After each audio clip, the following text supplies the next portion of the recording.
नमस्कार। आज हम बंगाल के तीसरे पार्ट को पढ़ेंगे और आखिरी पार्ट होगा। अभी तक हम लोगों ने बंगाल के दो पार्ट को देखा और देखा कि कैसे मीर कासिम को मीर जाफर ने धोखा दे दिया और उसके बाद बंगाल पे मीर जाफर का शासन शुरुआत हो गया। तो अब उसके आगे हम लोग पढ़ते हैं। प्लासी के युद्ध में सेनापति मीर जाफर ने नवाब के साथ दगाबाजी की, जिससे प्रसन्न होकर ईस्ट इंडिया कंपनी ने मीर जाफर को बंगाल का नवाब बना दिया।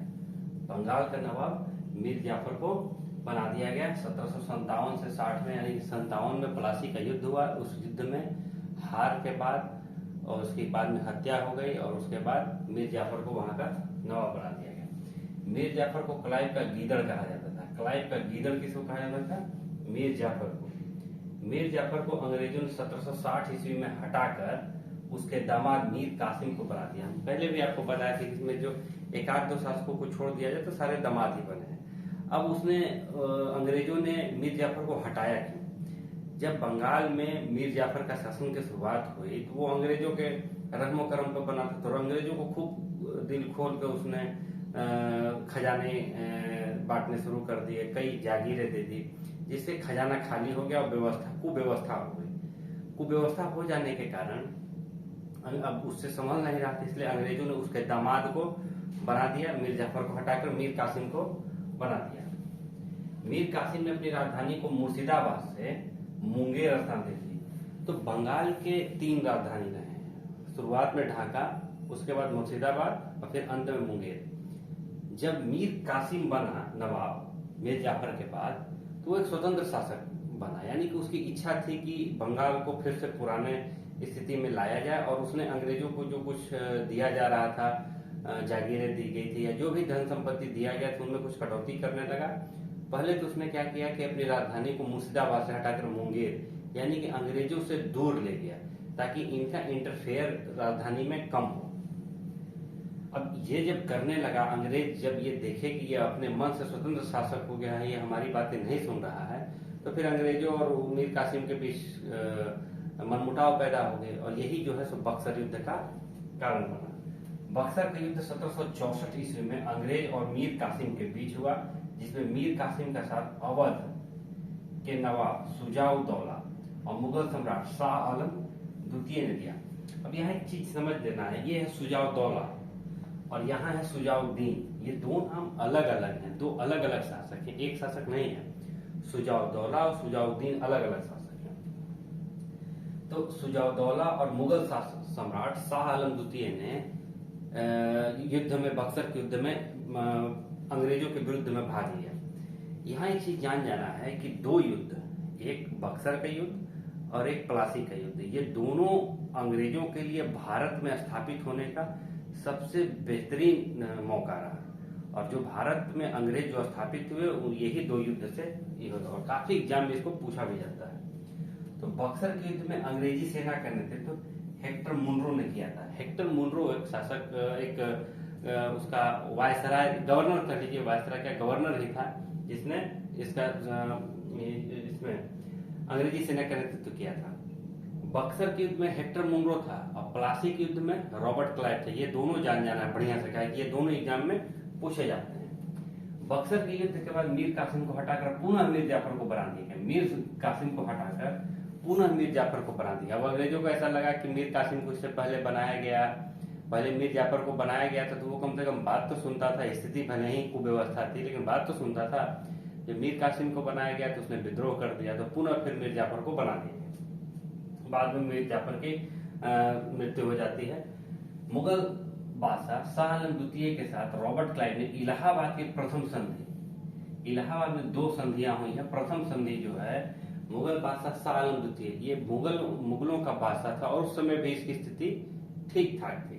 तो शाह आलम द्वितीय के साथ रॉबर्ट क्लाइव ने इलाहाबाद की प्रथम संधि की 12 अगस्त 1765 को। इस युद्ध के तहत 26 लाख रुपए वार्षिक पेंशन देने की व्यवस्था की, यानी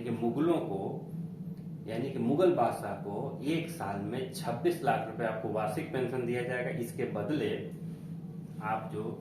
आपका इलाका जो है तो दिल्ली और उसके आसपास तक ही सीमित रहेगा।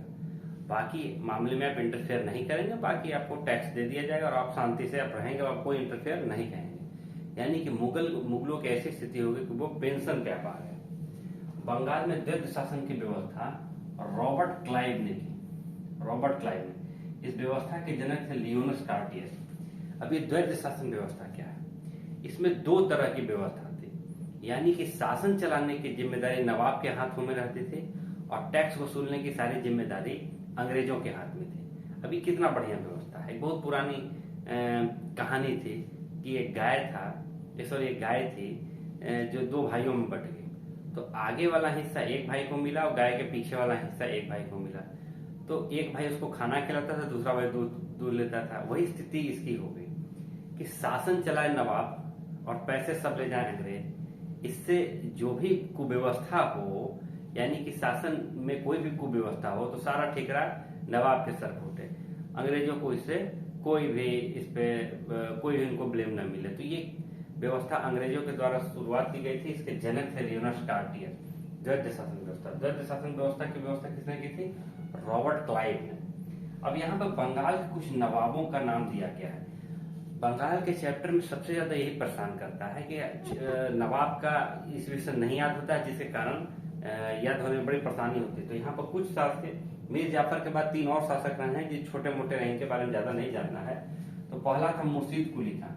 ये बंगाल का प्रथम स्वतंत्र शासक था। इससे पहले जो भी शासक हुआ करते थे मुगलों के एक सूबेदार के तौर पे आते थे। ये भी एक सूबेदार के तौर पे आया था, लेकिन अपने आप को स्वतंत्र घोषित कर लिया। 1713 से 27 तक रहा था। उसके बाद सुजाउद्दीन आया, 1727 से 39 तक रहा। फिर सरफराज आया। अभी सरफराज की ही हत्या गिरिया के युद्ध में, पिछले वीडियो में बताया था कि गिरिया के युद्ध 1740 में हुआ। इसमें बिहार का एक था अलवर्दी खान। अलवर्दी खान ने सरफराज की हत्या करके बंगाल का नवाब बना। अलवर्दी खान का शासनकाल था 1740 से 56। अब अलवर्दी खान के शासनकाल में बंगाल का स्वर्ग हो गया, यानी कि इसकी समृद्धि बहुत ज्यादा फैल गई। अलवर्दी खान का दामाद था सिराजुद्दौला। अब सिराजुद्दौला 1756 से 60 तक, मात्र 1 साल तक रहा।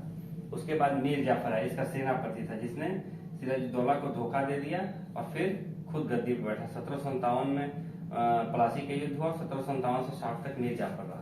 उसके बाद पुनः मीर कासिम आ गया, 1760 से 63 तक रहा। फिर मीर जाफर आ गया, 1763 से 65 तक रहा। 10 साल और इसका चला है। 3 और शासक हुए जिनके बारे में कभी एग्जाम में कुछ खास पूछा नहीं जाता है, इसलिए इतना काफी है। आप लोगों से एक बात कहना था कि जब आप लोग कोई भी वीडियो देखिए तो पूरा देखिए। जैसे क्या होता है कि आप बीच में से किसी चैप्टर को उठाते हैं, जैसे बंगाल हमने पढ़ा है, बंगाल के 3 पार्ट हुए। अब आप एक पार्ट देखिएगा तो आपको समझ में नहीं आएगा, फिर बोरिंग हो जाएगा, फिर आप देखने की इच्छा नहीं होगी। तो आप पूरा देखिए, तीनों वीडियो को देखिए, लाइन से देखिए, धीरे धीरे उसको देखिए, समझने की कोशिश कीजिए, तब आएगा समझ में। कुछ टफ चैप्टर हो जाते हैं इसलिए समझ में नहीं आता है। तो आज के लिए इतना ही, धन्यवाद।